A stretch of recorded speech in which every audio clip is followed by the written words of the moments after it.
عليكم ورحمة الله وبركاته. إن الحمد لله نحمده ونستعينه ونستغفره ونعوذ بالله من شرور أنفسنا ومن سيئات أعمالنا. من يهده الله فلا مضل له ومن يضلل فلا هادي له. وأشهد أن لا إله إلا الله وأشهد أن محمدا عبده ورسوله. أما بعد، اللهم صل على محمد وعلى آل محمد كما صليت على إبراهيم وعلى آل إبراهيم إنك حميد مجيد. اللهم بارك على محمد وعلى آل محمد كما باركت على إبراهيم وعلى آل إبراهيم إنك حميد مجيد. ربي اشرح لي صدري ويسر لي أمري واحلل عقدة من لساني يفقهوا قولي. கண்ணியத்திற்குரிய எல்லாம் வல்ல ஏகரைவரின் நல்லடியார்களே, முஹம்மது ரசூலுல்லாஹி ஸல்லல்லாஹு அலைஹி வஸல்லம் என்ற மாநாட்டிற்கு அல்லாஹ்வும் அவனது தூதருமாகிய முஹம்மது நபி ஸல்லல்லாஹு அலைஹி வஸல்லம் அவர்களும் அவர்கள் காட்டித் தந்த தூய இஸ்லாத்தை அதன் எளிய வடிவில் தெரிந்து கொள்வதற்காக இங்கு குழுமிருக்கும் அத்தனை இஸ்லாமிய நல்லடியார்களுக்கும் என்னுடைய அல்லாஹ்வின் சாந்தியும் சமாதானமும் நின்று நிலவட்டுமாக என்னுடைய பிரார்த்தனை செய்தனாக என் உரையை ஆரம்பம் செய்கிறேன்.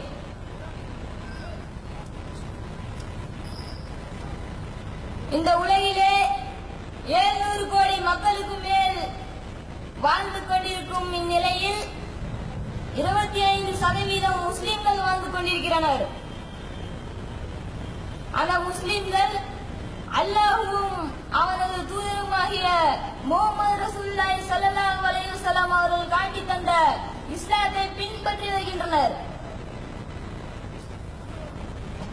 இந்நிலையில் இஸ்லாமியர்களை அவர்கள் தீவிரவாதிகள் என்று பொய்யான குற்றச்சாட்டை திணித்துக் கொண்டிருக்கிறார்கள்.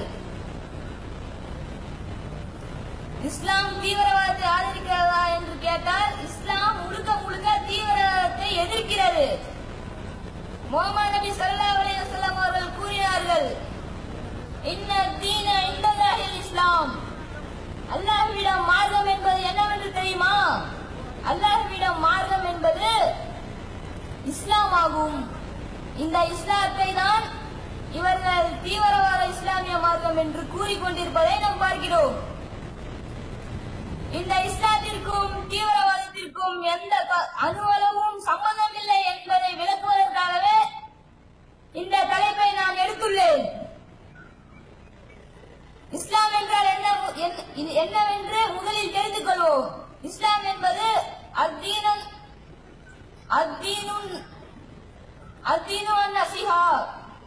இஸ்லாம் என்பது பிறர் நலம் நாடுவதாகும். பிறர் நலம் நாடுவதென்றால் பிறருக்கு உதவி செய்வதாகும். உடனே நபித்தோழர்கள் அவர்கள் யாருக்கு பிறர் நலம் நாட வேண்டும் என்று கேட்கின்றனர். அப்படி கேட்கும்போது முஹம்மது நபி ஸல்லல்லாஹு அலைஹி வஸல்லம் அவர்கள் கூறினார்கள், மனிதர்கள் பிறந்த அவர்கள் இஸ்லாத்தை ஏற்றுக்கொண்டிருந்தாலும் ஏற்றுக்கொள்ளாதிருந்தாலும் அவர்கள் எந்த மதத்தை சார்ந்தவர்களாக இருந்தாலும் எந்த நிலத்தை சார்ந்தவர்களாக இருந்தாலும் அவர்களுக்கு பிறர் நலம் நாட வேண்டும் என்று இஸ்லாம் கூறுகிறது. இந்நிலையில் பிறர் நலம் நாடுகின்ற இஸ்லாத்தை தீவிரவாதிகள் என்று பயங்கரவாதிகள் என்று கூறுகின்றனர். இன்னும் முஸ்லிம் என்று யார், முஸ்லிம் எப்படி இருக்க வேண்டும் என்று முஹம்மது ரசூலுல்லாஹி ஸல்லல்லாஹு அலைஹி வஸல்லம் அவர்கள் கூறும்போது, அல் முஸ்லிமு மன் சலிமன் நாசு மின் லிசானிஹி வ யதிஹி. யார் ஒருவர் தனது கரங்களாலோ நாவினாலோ பொதுமக்களுக்கு பாதுகாப்பு தருகிறாரோ அவர்தான் முஸ்லிம் ஆவார். இஸ்லாம் எதை கூறுகிறது? பொதுமக்களுக்கு பாதுகாப்பு தர வேண்டும் என்று கூறுகிறது.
மக்களிடத்திலே அன்பும்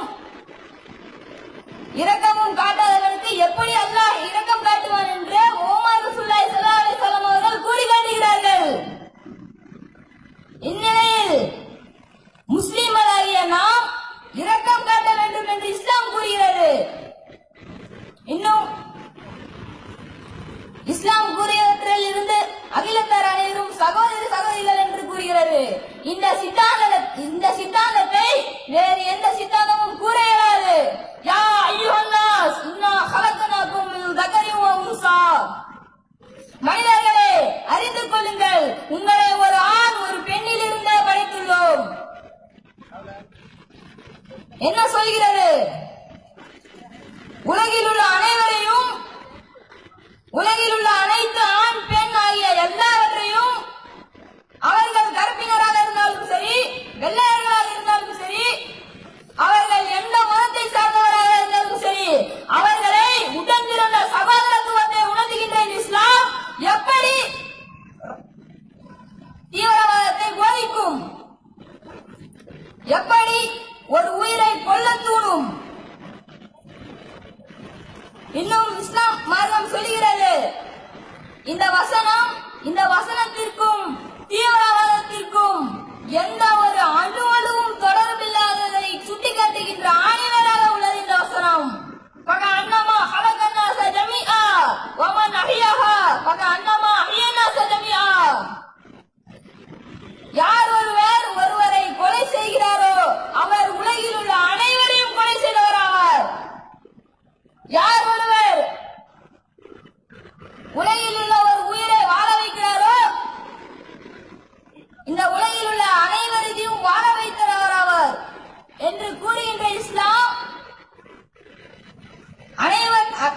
அனைத்தையும் கொலை செய்து குண்டு போட்டு ஏவுகணை தாக்குதல் நடத்தும் தீவிரவாதத்தை எப்படி போதிக்கும்? ஒரு உயிரை கொன்றாலே உலகத்தில் உள்ள அனைத்து உயிரையும் கொன்றார் போலாவார் என்று இஸ்லாம் கூறுகிறது அல்லவா? அப்படி எப்படி இஸ்லாம் தீவிரவாதத்தை போதிக்கும்? இன்னும் கூறுவதா இருந்தால் முஹம்மது ரசூலுல்லாஹி ஸல்லல்லாஹு அலைஹி வஸல்லம் தன் வாழ்நாளில் யாரையும் கை நீட்டி அடித்தது கிடையாது, யாரையும் மனம் புண்படும் வகையில் பேசியது கிடையாது. முஹம்மது ரசூலுல்லாஹி ஸல்லல்லாஹு அலைஹி வஸல்லம் அவர்கள் கூறுகிறார்கள், எப்ப கூறுகிறார்கள்?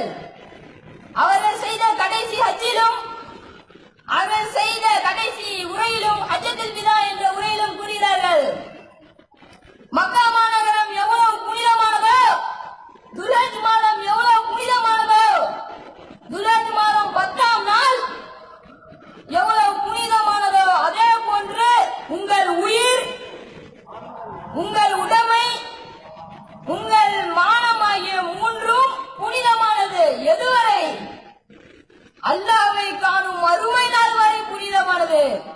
அது உங்களுக்கு ஹராமாக்கப்பட்டு விட்டது. யாரும் மனித உயிரிடத்திலும், மனித மானத்திலிடத்திலும், மனித உடைமைகளிடத்திலும் விளையாண்டுவிடக் கூடாது. அது உங்களுக்கு ஹராம்.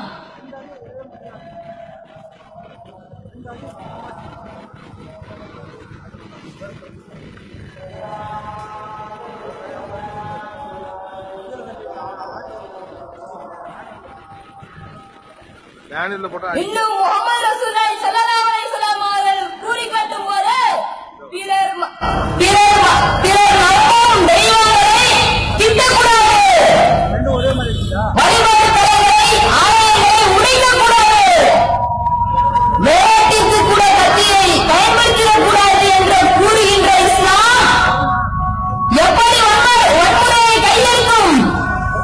எப்படி ஒரு உயிரை கொலை செய்ய தூண்டும்? எப்படி தீவிரவாதத்தை பாதிக்கும்? இதுவரை நாம் இஸ்லாம் கூறும் மனிதநேயத்தை பார்த்திருப்போம். ஆனால் எந்த சித்தாந்தமும் மிருகநேயத்தை காக்க சொல்லவில்லை. அபூ ஹுரைரா அவர்கள் அறிவிக்கின்றார்கள், ஒரு மனிதர் நடந்து சென்று கொண்டிருக்கிறார். அப்போது அவர்களுக்கு கடுமையான தாகம் ஏற்படுகிறது. அப்போ அங்கே தென்பட்ட கிணறு ஒன்றில் இறங்கி நீர் பருகி விட்டு வருகின்றார்கள்.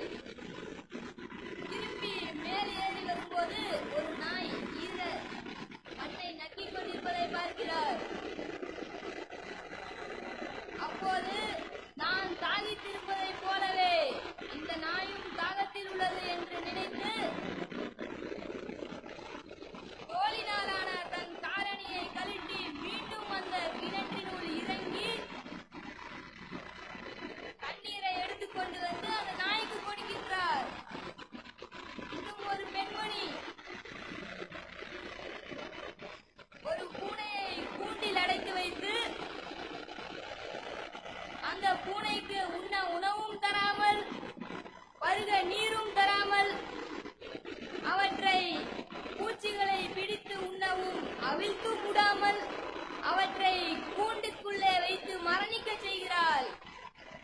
அவள்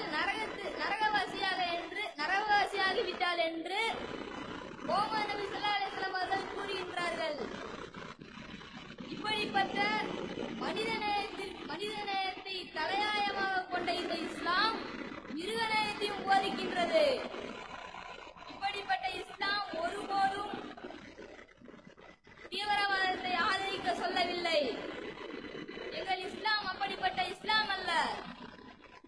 இன்னும் இஸ்லாமிய அமைப்பான நமது தமிழ்நாடு தௌஹீத் ஜமாத் தொடர்ந்து 11 ஆண்டுகளாக ரத்த தானத்தில் முதலிடத்தில் உள்ளது.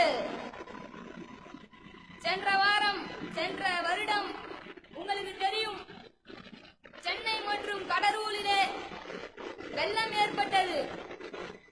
அந்த வெள்ளத்திலே மாநில அரசுக்கு அடுத்ததாக 33 கோடி முஸ்லிம்களிடத்திலிருந்து திரட்டி உதவி செய்தோம். யாருக்கு? முஸ்லிம்களுக்கு மட்டுமா?